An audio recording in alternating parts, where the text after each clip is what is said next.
sahbihi wa wala la hawla wa la quwwata illa billah. Rabbi shrah li sadri wa yassir li amri wa hlul 'uqdatam min lisani yafqahu qawli. Rabbana iftah bainana wa baina qaumina bil haqqi wa anta khairul fatihin. Amin amin ya rabbal alamin. Para alim, para ulama, para sepuh, takmir Masjid Baitur Rahim dengan sampun keroyo-royo mengerahkan segala tenaga, pikiran dan juga waktunya untuk bersama-sama kita menyiapkan segala sesuatunya. Ibu-ibu yang juga ikut menyiapkan departemen permakanannya, dan juga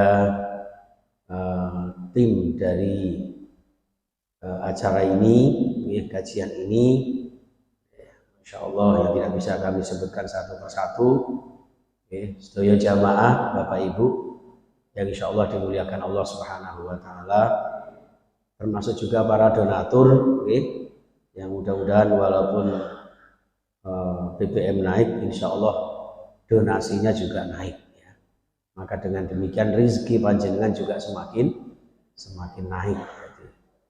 Mundak gak apa-apa, yang penting imane ya mundak, ngibadahe mundak, persatuane nggih mundak.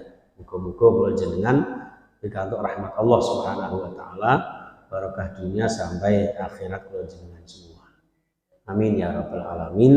Juga seluruh pemirsa dimanapun Anda berada yang bisa mengikuti melalui YouTube kami, melalui Facebook kami, melalui Instagram kami, yang juga senantiasa diberkahi Allah Subhanahu wa Ta'ala, walaupun tidak bisa bertatap muka secara fisik, tapi warganet ini sangat luar biasa untuk menyokong dan mendukung dakwah kita.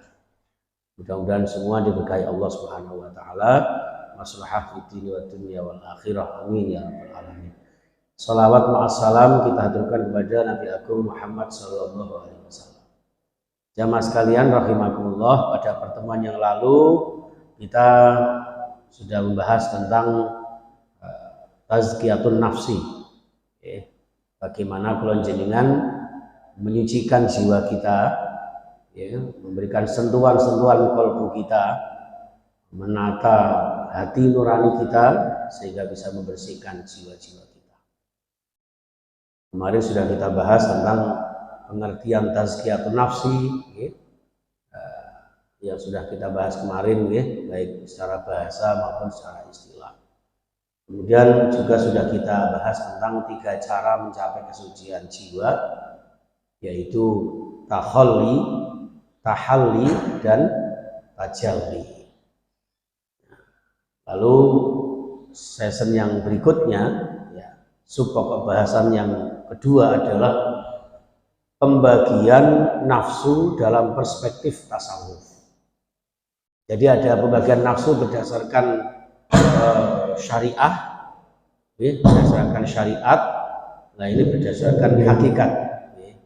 Secara hakiki, secara tasawuf, ini nafsu itu dibagi 7, atau bahkan 8. Yang pertama yaitu nafsul amarah. Ini sudah pernah kita bahas insya Allah di kepribadian muslim itu. Nafsu amarah ini memiliki kecenderungan secara jasadiyah yang berujung kepada keinginan untuk mendapat kesenangan semata, hawa nafsu sesaat. Maka juga nafsu amarah ini akan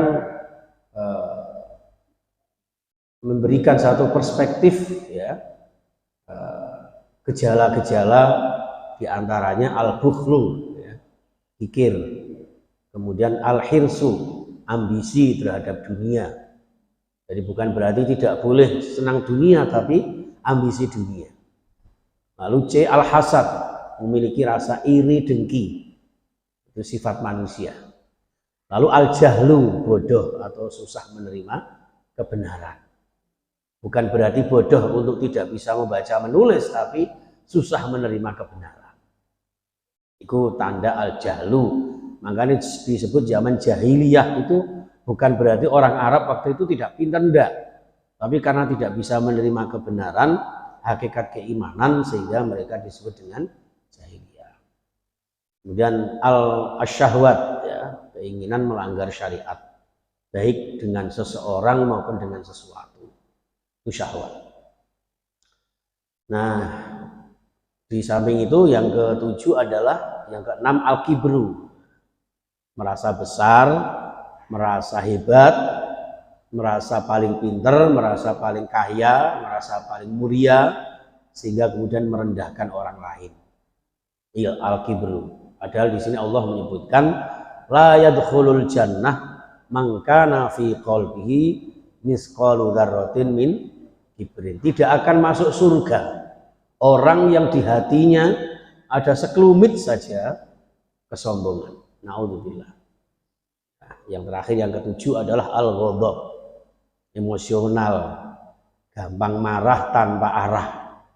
Bukan berarti tidak boleh marah, bahkan marah pun kadang-kadang diwajibkan.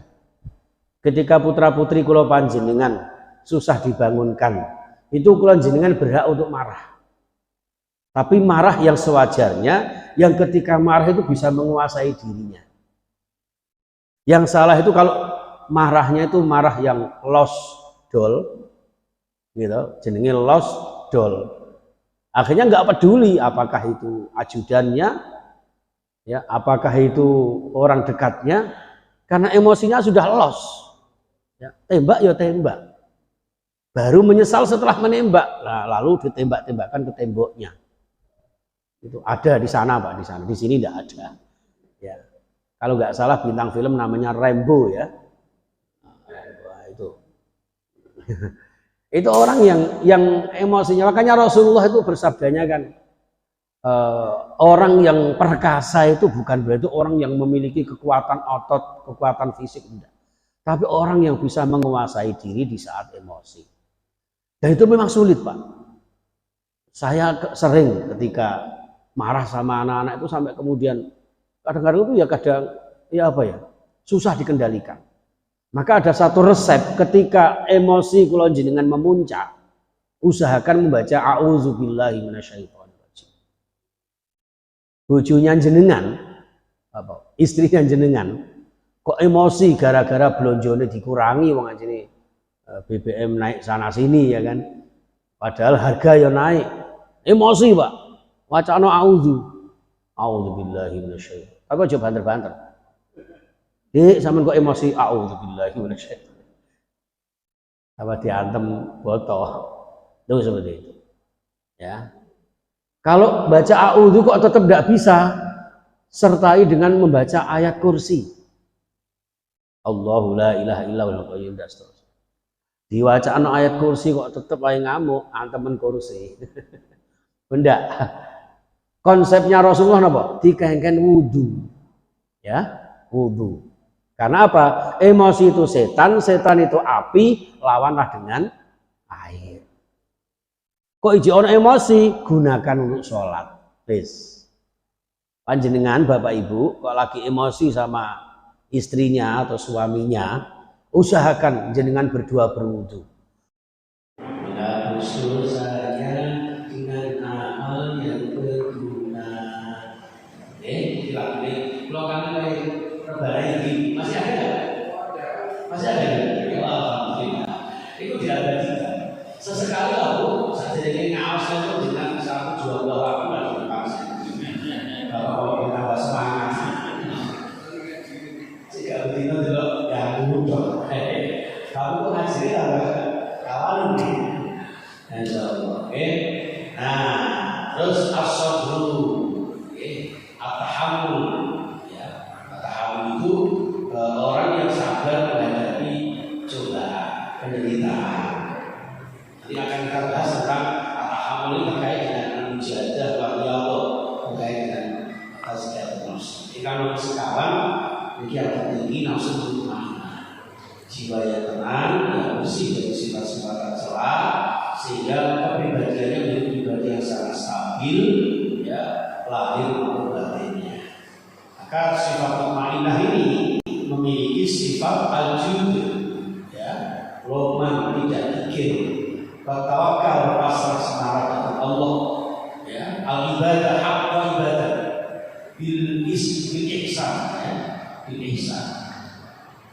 syukur, paling syukur ridho, ya, ridho terhadap hukum Allah maupun takdirnya.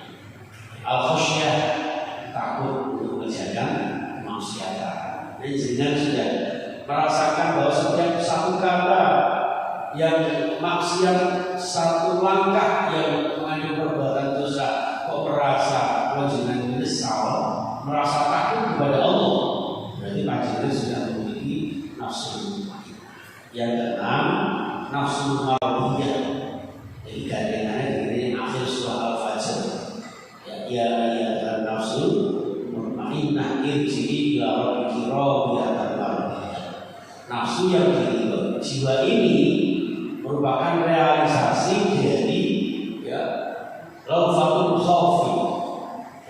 Jadi bersifat sangat lembut dan memiliki kecenderungan untuk kesucian dan kebersihan jiwa dan mendekatkan diri kepada Allah Subhanahu wa taala, sehingga muncul suatu kesadaran untuk rela menerima segala yang menjadi perintah-perintah Allah dan segala yang menjadi larangan. Sesulit apapun dilaksanakan tanpa adanya satu beban. Panjenengan rawuh ke Masjid Baitul Rahim jauh-jauh, melangkahkan kaki ke royo-royo rawuh iki, kok merasa senang, bangga, bersuka cita, berarti panjenengan sudah memiliki sifat tarbiyah. Yang nomor 6, nafsu kamilah, nafsu yang sempurna. Ini dalam tujuan tasawuf. Al-latifah al-akhfa, khosul akhos. Lalu ada yang 7, nafsu radiyah, nafsu yang benar diridhoi Allah Subhanahu wa taala. Jadi diridhoi Allah itu masya Allah. Yang kemarin sudah kita sampaikan, seorang itu kalau bertakwa dengan diridhoi Allah Subhanahu wa taala karena ridhonya terhadap takdir Allah, maka orang itu setiap ucapannya adalah ucapan Allah, setiap pendengarannya adalah pendengaran Allah, setiap penglihatannya adalah penglihatan. Itu sangat berat. Sangat berat. Jenengan kalau lebih tertarik dengan mendengarkan sedina orang tua ini tilawah Quran itu rasanya rada gersam, itu berarti insyaallah mudah-mudahan sudah termasuk nafsu ini. Ya, ini nafsu radiyah. Hasil bahaya ini Pak. Yang ke-8 ini nafsu musawwilah. Ya, nafsu musawwilah ini kayak ceritanya anak-anak ini Nabi Yakub. Nabi Yakub punya anak-anak yang iri sama Nabi Yusuf, ya, sehingga dipoles dengan kebaikan-kebaikan. Tapi Nabi Yakub merasa, sehingga beliau menyampaikan dalam Al-Quran, qala bal sawwalat lakum anfusukum amra. Balik utawi sira kabeh iku sing luwih ngerti, bal sawwalat lakum anfusukum amra. Diri kalian sendiri yang tahu sebenarnya kalian siapa, sifatnya bagaimana, karakternya seperti apa. Niat kalian menjaga Nabi Yusuf ini sebetulnya benar-benar menjaga atau menjerumuskan. Diri kalian sendiri yang tahu. Ya, tentunya saling Allah. Ya. Jadi termasuk panjenengan mau berbuat baik atau buruk, punya niatan baik atau buruk, itu yang tahu kita sendiri. Maka nafsu ini nafsu yang pandai menipu. Lahirnya itu api. Coba pakai jenengan 2024, ya kan? Ya ada orang yang jelek fotonya itu yang biasanya nggak pakai jilbab, tiba-tiba jilbab. Ya, fotonya di mana-mana, gitu ya. Ada juga yang biasanya ngaji jarang-jarang, tahu-tahu pakai serban, pakai jilbab, itu nanti ada seperti itu. Nah itulah nafsu-nafsu yang pandai, kejahatan yang tampak sebagai suatu kebaikan. Itu membahayakan. Ini yang dimiliki orang-orang munafik. Hukum-hukum jenengan tidak termasuk ini. Maka di akhir ayat itu disebutkan fasabrun jamil, ya. Akan bersabarlah, dengan kesabaran itu akan membawa satu kebaikan. Bapak Ibu yang saya muliakan rahimahullah, nanti nafsu. Sekarang saya yang ketiga, sebuah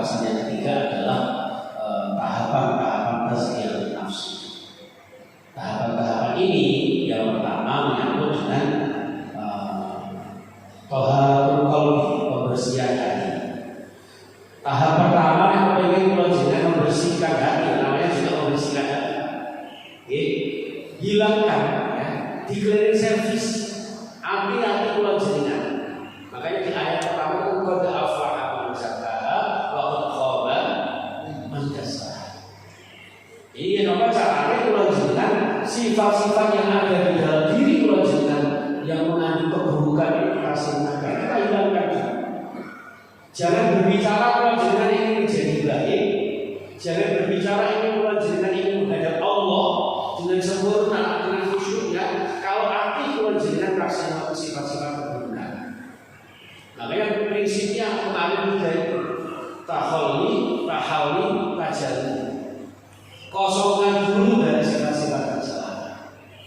Ya, baru kemudian tahapan yang kedua yaitu tahap untuk mengisi dengan hiasan-hiasan akhlak-akhlak terpuji. Antara lain yang pertama bitaubati, dengan taubat, istighfar. Makanya kan Nabi itu orang apa bersih. Itu ada. Saya itu tiap hari tidak kurang dari 70 sampai 100 kali baca istighfar. Artinya kan Nabi dalam sehari itu bertobat antara 70 sampai 100 kali. Dan dia itu jenengan mulai ngomong wis dosa. Mangke panjenengan malah ngaji iki kok goes. Oh, itu dosa. Apa meneh jenengan derek senam gitu. Siji ngrungokne musik itu dosa, Pak. Durung meneh ndelok dolane apa jenenge pelatih. Ya, niku makane jenengan derek senam bukan dilarang. Monggo dicoba ini. Bismillah, niat kesehatan. Syukur-syukur jenengan senam piyambak kali berada dalam. Ya, ada tempat luas atau sekedar jogging itu bagus. Tapi kalau untuk RB itu ada program senam musik, oh itu selalu gitu. Jadi kampung saya pada senam maksiat Pak. Ya, monggo enggak apa-apa. Coba ini, terus istighfar senangkan. Sing nomor kali ya bisa tanamkan dalam hati kula jenengan sifat-sifat kesabaran, wasyukri dan syukur. Wah itu kita gampang capek, tapi yo angel. Praktekin lah. Syukur itu kan gampang, malah kadang-kadang penyanyi untuk panggung itu dapat saweran itu capane apa? Alhamdulillah. Alhamdulillah dapat saweran. Itu aslinya pelecehan. Sebab itu alhamdulillah pujian Allah Subhanahu wa taala. Segala puji milik Allah. Nah, yang dilakukan tidak terpuji kok. Oke, kok muni alhamdulillah. Sebabnya pokoknya syukur itu ada 3 siji bil qaul, ucapkan alhamdulillah. Nomor kali gunakan nikmat itu sesuai dengan ridha Allah. Nah, kan ridha Allah, jadi kan enggak terima kasih. Ya. Yang nomor 3, gunakan untuk sesuatu yang mengandung unsur ibadah. Kudune ngoten, tapi jenenge wong lagi sekotan dengan alhamdulillah intinya nanti lama sok sampai wong dipisui. Kira banget itu cara tasawufnya kalau jenengan kaya yang itu tidak mau. Bali ini bahkan kalau jenengan dalam ilmu tasawuf itu dilarang mengatakan jelek kepada orang walaupun orang itu jelek. Kenapa? Karena yang pelajaran saksikan itu bukan jumlahnya orang itu, tapi hakikatnya Allah Subhanahu wa taala yang membuat orang itu seperti itu. Kenapa oleh Allah juga seperti itu? Karena Allah ala qulubihim. Allah sudah menguji mati hati mereka. Kenapa diuji mati? Ya karena mereka tidak mau usaha mendapatkan kebaikan dari Allah. Itu Bapak Ibu. Maka misalnya ngaji nikah, aku baru ke kamar-kamar. Kalau saya ngaji nikah, masya Allah, ngeri. Jadi bahagia itu dengan awal ini. Semakin banyak pelajaran ngaji nikah, ngaji Yahudi, ya Allah. Kalau ini kalau yang tidak ada apa-apa sama sekali. Bu besok itu awal ini ibadah pulau ini sakit pulau dari akhirat apa bodoh itu jadi jaminan. Walaupun Rasulullah menjamin kullu ummati yadkhuluna jannah, semua umat saya masuk surga, illa man aba, kecuali yang tidak mau. Niku Rasulullah menjamin aku jenengan oleh benar. Sehingga ibadah jenengan bisa tetap diisi dengan sifat-sifat puji antara lain ibadah dengan baik, syukur dengan baik. Maka saking beratnya itulah Rasulullah mengajarkan jenengan setiap habis sholat membaca doa, Allahumma a'inni ala dzikrika wa syukrika wa husni ibadatik. Ya, sebatas Allah yang menolong jenengan untuk berzikir, bersyukur, beribadah dan sebagainya. Ini kan sekawan ar-raja al-khauf. Ya, ar-raja al-khauf yang kecil jangan cukup bilang awal. Ar-raja al-khauf itu punya pengharapan untuk diterima amal-amal jenengan. Ya, al-khauf rasa takut jangan sampai taubat jenengan, ibadah jenengan, amal-amal jenengan tidak diterima oleh Allah. Takut jangan sampai jenengan tersebut dengan api neraka. Anfusakum wa ahlikum sinon lima al-faqr wa zulm, merasa miskin. Walaupun suki merasa miskin, apa yang miskin tenanan. Sehingga walaupun kaya raya tetap bersahaja ketika tidak ada, mencari dengan cara yang halal dengan Allah Subhanahu wa taala, tidak menghalalkan segala cara. Itu yang sulit itu maka doanya dari sabda Rasulullah, Allahumma inni faqirun fa'aghnini. Ya Allah, kula iki fakir ya Allah, kula iki miskin ya Allah. Apa boleh sejak BBM muda ya Allah, dijawab Gusti Allah, ya BBM bolak-balik muda, orang usah khawatir, fa'aghnini, maka biarlah Allah yang mencukupi kula jenengan. Allahumma menyamai BBM ayo kendaraan macet dia, ini kalau langsung pagi terlambat baru sampai imami itu maghrib gara-gara terpanjang jibun macet itu. Ya, ini menjadi BBM mudanya tadi ya, mobilnya muda-muda. Terus disyukuri mawon, disabarin mawon, Allah yang mengatur segala yang kita.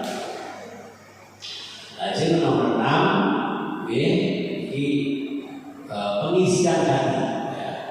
Ini yang ikhlas, dengan niat yang ikhlas, dengan tulus ikhlas.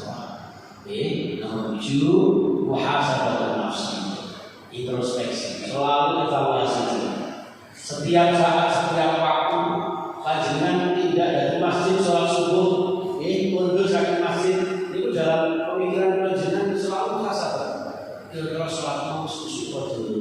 Orang bacaan apa yang ketinggalan? Ada bacaan apa yang saya sempat melewatkan, saya tidak membayangkan asma Allah. Ada bacaan apa yang sekiranya saya tidak tahu tentang makna-makna kalimat-kalimat di dalam surat kita. Itu seperti itu. Sehingga semakin lama semakin baik. Ojo pokoknya sholat. Pokoknya sholat itu apa bedanya kalau pokoknya juga. Jadi juga pokoknya tidak masalah. Nah sholat itu yang sholat sampai pokoknya sholat. Misalnya sholat itu dari terus karena sholat ini adalah untuk tajalli kewajiban dari masyarakat Gusti Allah. Dan makanya kan menurut Ustaz kita Ustaz Abdul Somad ya, beliau menyampaikan kalau nggak ada hidayat yang apa Gus satu Pak, itu panggilan Allah itu sebenarnya kan ada 3 ya.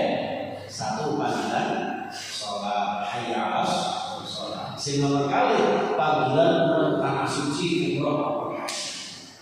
Sampai-sampai Kanjeng Nabi mengancam orang yang tidak merasa cukup untuk niat berangkat ke tanah suci, maka silahkan mati dalam keadaan Yahudi atau Nasrani. Naudzubillah. Hukum jenazah terawih bukan dinami. Monggo mami sebagai derek kula mami insyaallah pertengahan Desember tanggal 18. Dari tulisan itu travel. Ini yang berangkatkan saya amin. Itu karena berangkat dengan liburan. Aku setiap bulan saya sudah angkat ke sini. Saya kemarin juga ini angkat di September ini juga harusnya angkat ke 9. Ternyata Ini karena sekolah ini kan punya jadwal. Makanya saya kalau ditanya, Pak ini jadwal apa? Itu jadwal pelajaran. Itu makanya pasti bulan sekolah semester awal itu sudah ganjil, ya saya baru bisa ikut mengantarkan teman-teman jamaah. Nomor 8, tawakal Allah, pasrah. Nomor 9, mahabbah, muhasabah, tawakal dan mahabbah. Bermahabbah itu melihat mau akhirnya cinta dari Allah Subhanahu wa taala. Terakhir yang saya tepat adalah metode untuk mendapatkan derajat tazkiyatun nafs. Yang pertama tentang pengertiannya, yang kedua bagaimana cara untuk tazkiyatun nafs itu, selama 3 tahapan nafsu, yang keempat adalah metode. Metode untuk tazkiyatun nafs yang pertama yang bisa sampaikan ada namanya metode kaifiyah bil mujahadah. Mujahadah itu Bapak Ibu diambil dari kata jahadah. Jahadah itu apa? Sungguh-sungguh. Kalau terkait dengan jahadah masuk dari kata jihad, berarti panjenengan sungguh-sungguh di dalam memerangi segala sesuatu yang akan menghalangi jalan panjenengan dari kesaktian.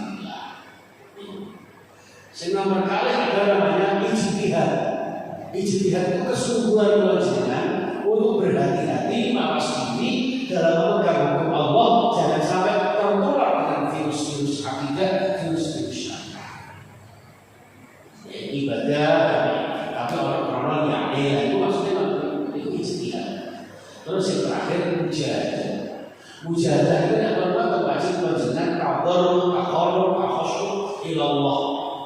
Makanya orang yang sholat tengah malam di sulai itu termasuk mujahadah. Bersungguh-sungguh untuk bagaimana panjenengan bisa mendekati Allah di saat-saat yang mustajab. Di saat orang tidur, mendengur, tidur lanjutkan sakit sholat tahajud itu jadi mujahadah. Dan itu bukan gampang.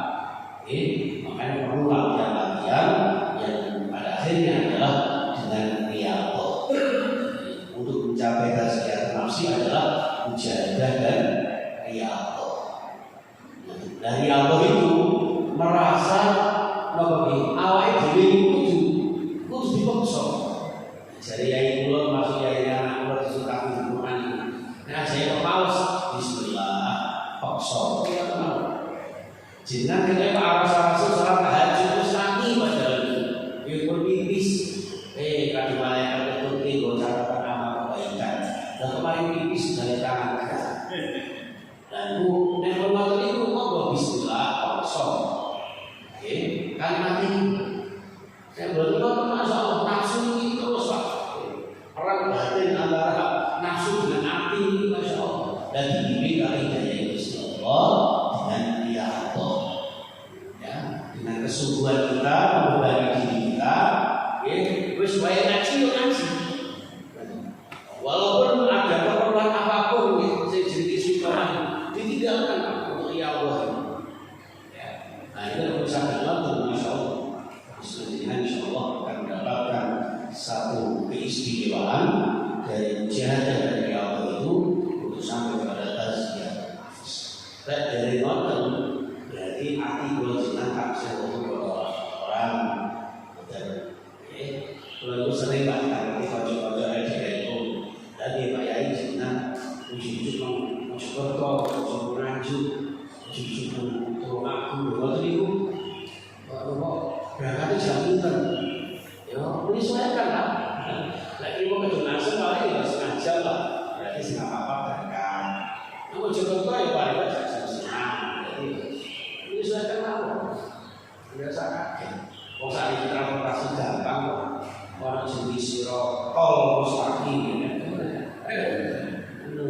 Gara-gara siro tol mustaqim bisa menyanyikan di jalan tol enak.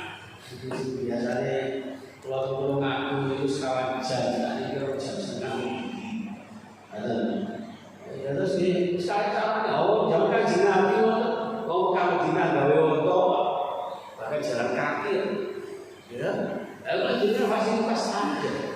termasuk para pemirsa di media sosial kami. Betapa mudahnya gitu.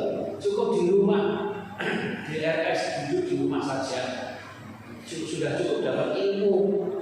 Dan ini ngaji itu sudah kurang-kurang. Jadi makanya masuk ke YouTube, mesti linknya saya kirimkan di kabar mana Bajai, Pak Bian, mana Pak Bian.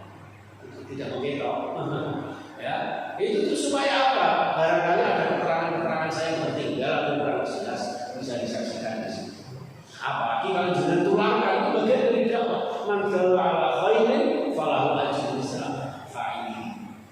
Panjenengan berdoa menyebar kebaikan. Siapapun yang kemudian mengamalkan kebaikan itu panjenengan oleh ganjaran apa yang diamalkan.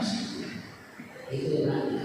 Terus hari ini dengan adanya modernisasi globalisasi harusnya panjenengan lebih mudah menularkan kebaikan-kebaikan. Ya, matur nuwun Bismillahirrahmanirrahim. Panjenengan yang istiqomah ini ajaran kula dan kula sak keluarga sehingga dengan barokah panjenengan istiqomah ngaji iki saya juga bisa buka-buka lagi kitab-kitab yang barangkali sudah merupakan. Allahumma shalli wa sallim ala Muhammad wa ala alihi wa sahbihi ajma'in. Alhamdulillahirabbil alamin. Hamdan syakirin, hamdan na'imin. Allahumma a'inna 'ala dzikrika wa syukrika wa husni ibadatika. Ya Allah, ya Rabb, ya Rahman, ya Maha Pengasih, yang mengasihi seluruh makhluk-Mu ya Allah. Allahumma ya Allah ya Rahim, yang menyayangi khusus orang iman. Mudah-mudahan kami termasuk orang-orang yang berdosa ya Allah.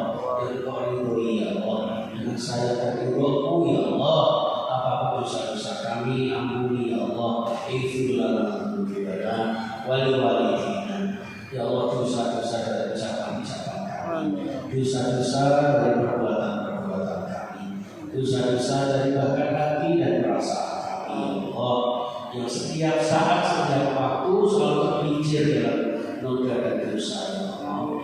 Engkau ya Tawwab, yang menerima taubat, ya Ghaffar, yang mengampuni dosa-dosa hamba-Mu ya Allah.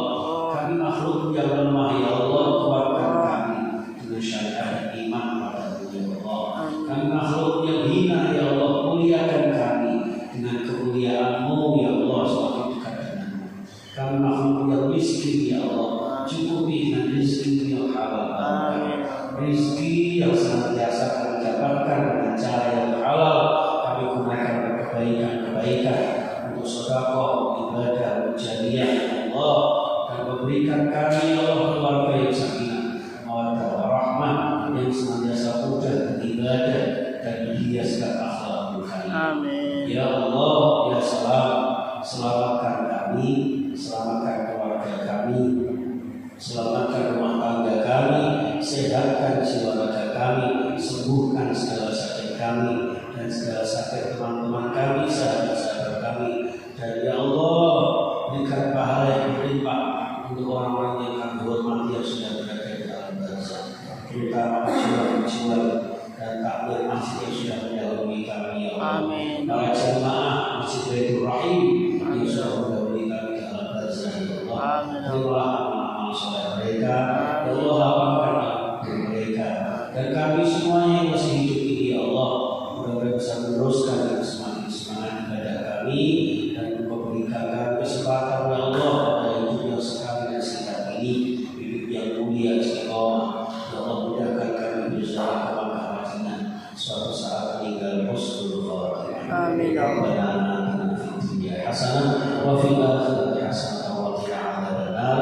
Wa sallallahu ala sayyidina Muhammad wa ala alihi wasallam walhamdulillahirabbil alamin. Pun termasuk yang ada di sahabat kami Mas Alfan, Waalaikumsalam warahmatullahi wabarakatuh dan semuanya. Mohon maaf bila Assalamualaikum warahmatullahi wabarakatuh. Allahumma